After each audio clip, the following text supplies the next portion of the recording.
Tolu never planned to be a hero. He was just a content creator trying to survive in his cramped one-room apartment.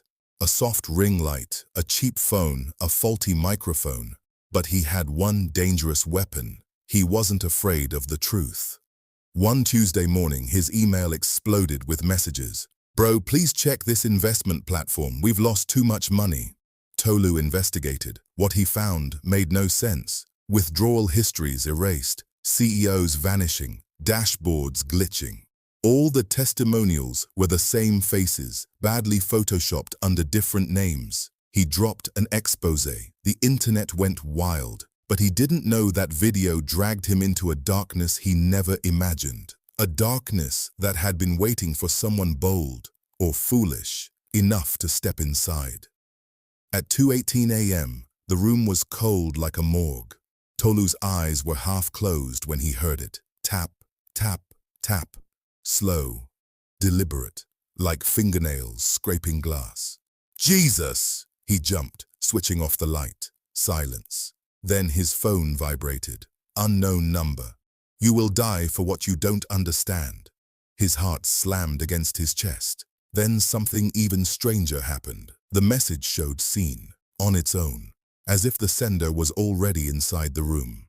Sei, Tolu's best friend since secondary school, was the only person who knew all his passwords, habits, and plans. But since the exposé dropped, Sei had changed. Too many calls, questions that cut too deep. "Tolu, are you sure you didn't include something you should have hidden? You didn't mention names or sources?" Tolu shook his head. "No." "Good," Sei said, "because some people don't forgive." Fear trembled in his voice, and something else, guilt. As Sei left, Tolu noticed a small envelope slip from his bag. Inside were 500,000 naira in cash and a note, "Balance after delivery." Delivery of what? Tolu felt something scream inside him. 3 days later, after a podcast interview, Tolu walked home. Uber couldn't locate his street. The road was dark, streetlights dead, as if someone had deliberately killed them. An SUV pulled up. The engine growled like an angry animal. Before he could turn, a cloth slammed over his face. A fist crushed his ribs, another split his lip. Tall, masked man.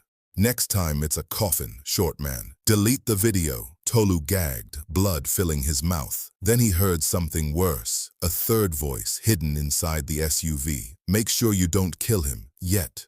The voice sounded familiar, but the pain swallowed his thoughts. Tolu woke up in the hospital. The nurse said, "Someone paid your bills." Anonymous. Who? Nobody knew. When he returned home, his room was trashed. Laptop gone, hard drives gone. But something was even worse. A USB drive lay on his pillow. One file. "Stop digging .mp4. He clicked. A masked figure appeared. "Tolu, you think scams are all you exposed? You've looked into things beyond money. Stop now, or your mother will bury you." Cold crawled into his bones. Because the voice sounded exactly like someone he knew. Even though it was distorted, Tolu dug deeper. He discovered the scam wasn't ordinary fraud. The money connected to politicians, religious cult networks, fake NGOs, even top influencers pretending innocence, and worse. Sei's name appeared repeatedly in internal communication logs linked to Mr. Prime's operation. Tolu confronted him. "Sei, why is your name here?" Sei swallowed hard. "Tolu, please, I don't want to die." "You set me up." Sei broke down. "The day they attacked you, they told me if I didn't cooperate, my sister would disappear. I swear I didn't know they'd hurt you," Tolu shouted. "But you took money." Sei fell to his knees. "I didn't betray you. I betrayed myself." But Tolu saw it. The lie still lived in his eyes. Tolu continued quietly. Then came the real shock. Mr. Prime wasn't the mastermind. He was just a face, a performer. The real boss hid behind him, a ghost, a shadow. Victims kept repeating the same thing. "Prime doesn't make final decisions, someone else does." An elderly woman swore she heard Prime say on the phone, "Yes, sir." "Sir? To who?" Tolu prepared a final exposé, a full documentary. Before uploading, an email arrived. "We know where your mother sleeps." Attached was a photo of his family home, taken that same night. His legs nearly gave out. He ran to the police. The officer sighed. My brother, this case is bigger than us. You've pulled a lion's tail. Even the police were afraid. Tracing the mysterious number, Tolu followed it to an abandoned warehouse. What he saw shattered him. Seyi, holding Tolu's stolen laptop, standing beside Mr. Prime.